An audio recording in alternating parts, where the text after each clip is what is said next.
Hello and welcome back to another reaction, in this occasion, Fullmetal Alchemist Brotherhood, episode 31. Yes, again, as I said a million times before, this has been kind of the lowest point for our heroes, but hopefully we're going to start seeing something that will make them grow, or at least a little bit of change, so we can continue this adventure. And yes, I don't want to get the wrong idea across. I love those episodes. I love the way the show is building up all of this. I love every single minute of all the episodes that we have seen so far of Fullmetal Alchemist. Perhaps I want to change because I'm rooting for my heroes. I'm rooting for the heroes of this story. So that's why I want a change. I want to be rewarded with something else. Again, great series, great ultimate episodes in the last few weeks, but yes, I want them to be happy.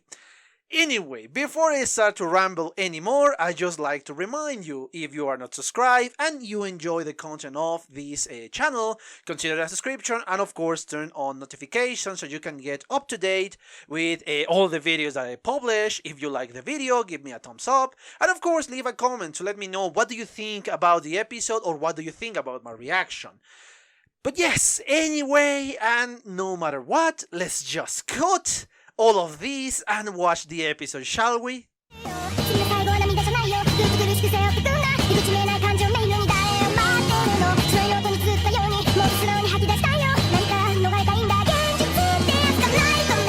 Okay, I'm back. I just watched a second time the 31 episode of the series, and yes, again, we're now starting to see the separation of a Mustang group, and I love the little analogy that even Mustang did in the end, that the pieces of the game of chess.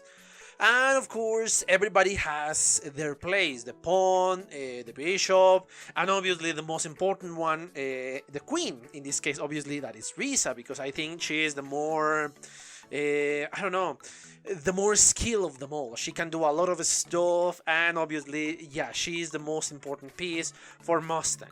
And I know that everybody has the knowledge of this, because yes, they took her, they took Risa, and they put her very close to the enemy, in this case to King Bradley, and obviously yeah, everything is intentional in the military group.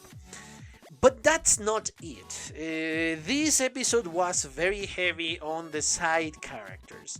The main characters got an appearance, but obviously they were not the main point of focus. Yes, we get obviously the sharing of information between Ed and Al, and how they are looking for obviously a different type of alchemy, because apparently I read the information wrong, and obviously I misinterpreted the information that were given in previous episodes, but actually it was more on a radius, that in a certain radius the alchemy cannot be used, or at least the type of alchemy that Ed and Al use.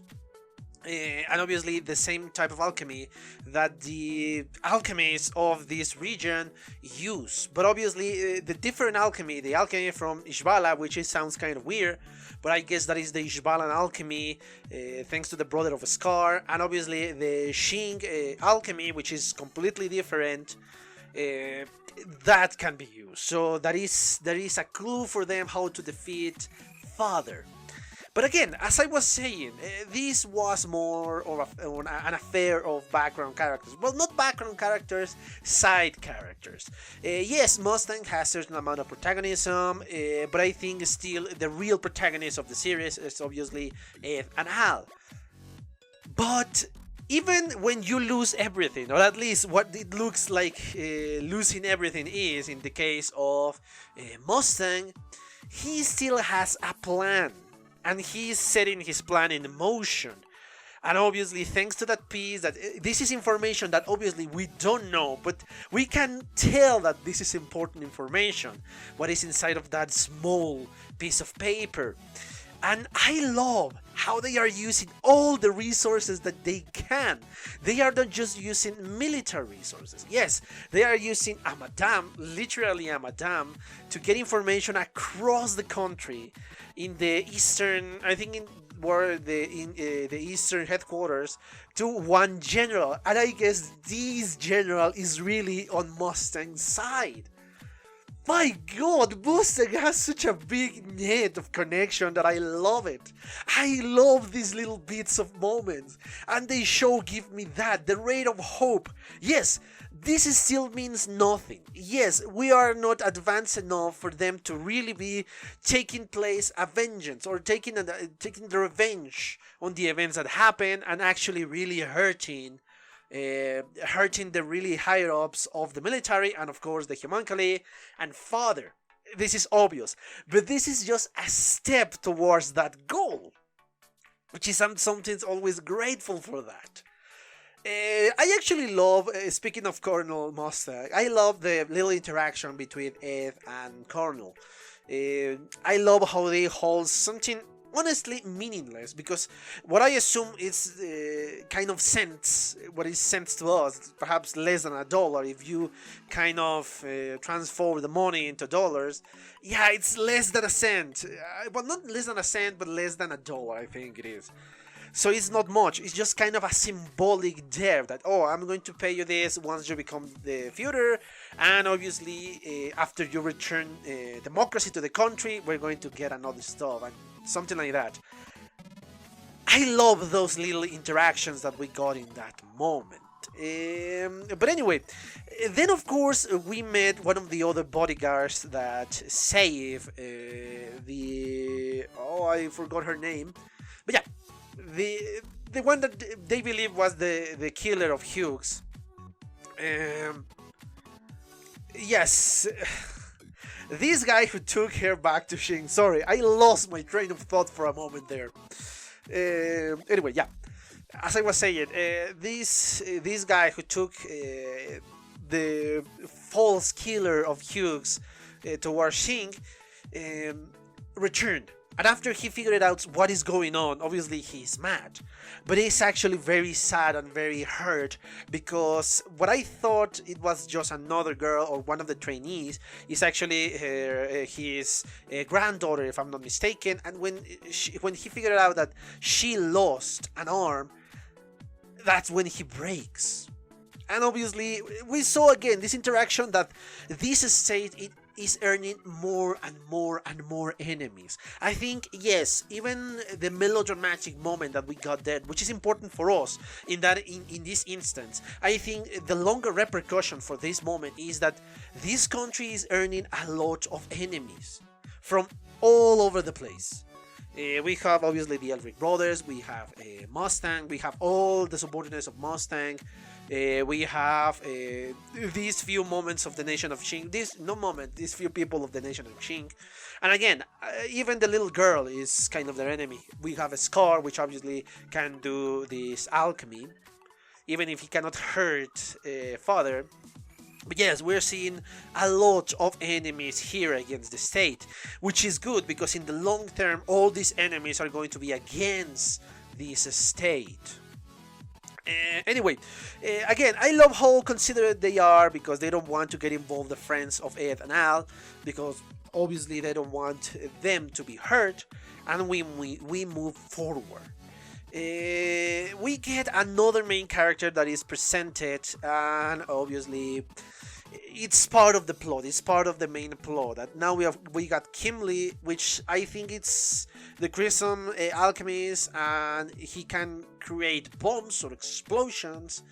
So yeah, we have another Bakugo, but this one is truly evil. The other one is kind of a dick, but this one, the one from this series, is truly genuinely evil.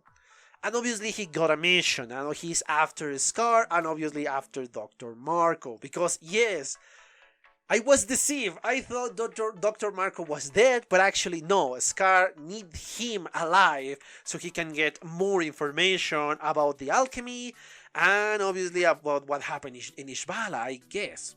But obviously Scar is not very fond of Dr. Marco, and he just hurt him and create a scar person.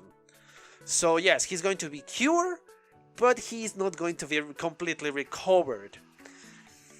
It's hard to argue with the scar in this one, because honestly, even if Dr. Marco is remorse in this moment, he did something very, very, very sick. So yeah, he's alive because he's needed, and he's going to suffer in this life. So I'm kind of in the middle in here. It's a very cruel thing to do from Scar, but I kind of understand, even if he kills somebody who is dear for one of the characters that we love. But in this one, yes, I'm with the Scar in this case.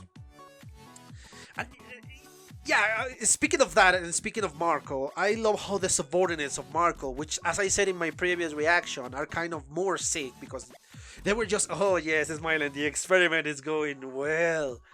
I love the irony, because they were used to create the same philosophical stone, and they knew now what is the real suffering that all the Ishbalas went through.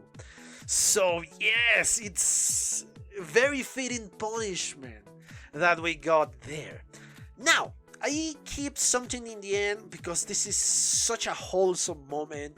In the moment that Dr. Knox, if I'm not mistaken, was receiving visits, and during the whole moment of the visit I was so tense, because I was waiting for something terrible to happen, because this show does that to you.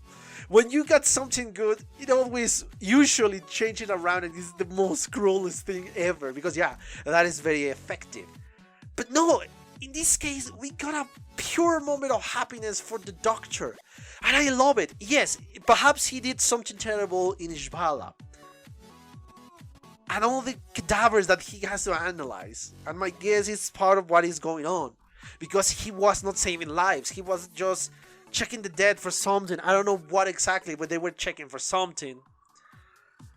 But I think he deserves this moment of happiness. And yes, I know I'm treating very different from Marco, but so far, what I have seen of Marco, and I honestly thought very highly of him before the last episode, because now that shows us what really Marco did. And perhaps in the future, if the show us something terrible, something that's just as awful as Marco did from Dr. Knox, yes, I will be saying, okay, yeah, he kind of deserved the suffering.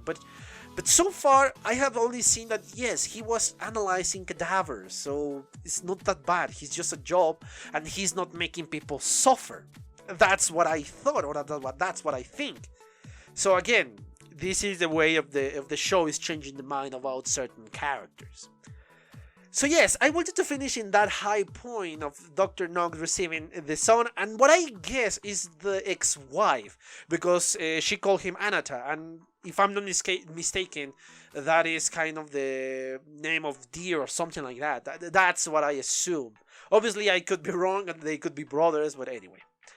Enough about that. I think I really exhausted the topic of this episode. A great one, a lot of things that were clarified, but again, a lot more questions that were bringing to this series. As always, I just want to remind you that if you enjoy the content of the channel, please consider a subscription and turn on notifications so you can get up to date with the things that I upload. And if you enjoy the video, please give it a like, and of course, leave a comment. Let me know what do you think about the episode and what do you think about my reaction. And of course the commentary. Yes, and if you can share the video, that will make a lot better stuff. Anyway, yes, I'm not going to drag this anymore. I hope you enjoy it, and the only thing I have to say is thank you for your attention, and see you in the next one. Bye. Okay guys, I hope you enjoyed that video, and if you did, give it a like, so the algorithm from YouTube will help me out. And check my other videos, share them, and also why not subscribe to my channel and join this community. And as always, I want to thank you for your attention, your likes, and even your dislikes, your comments, which is something I always look forward to read. And yeah, once more, thanks, and see you on the next one.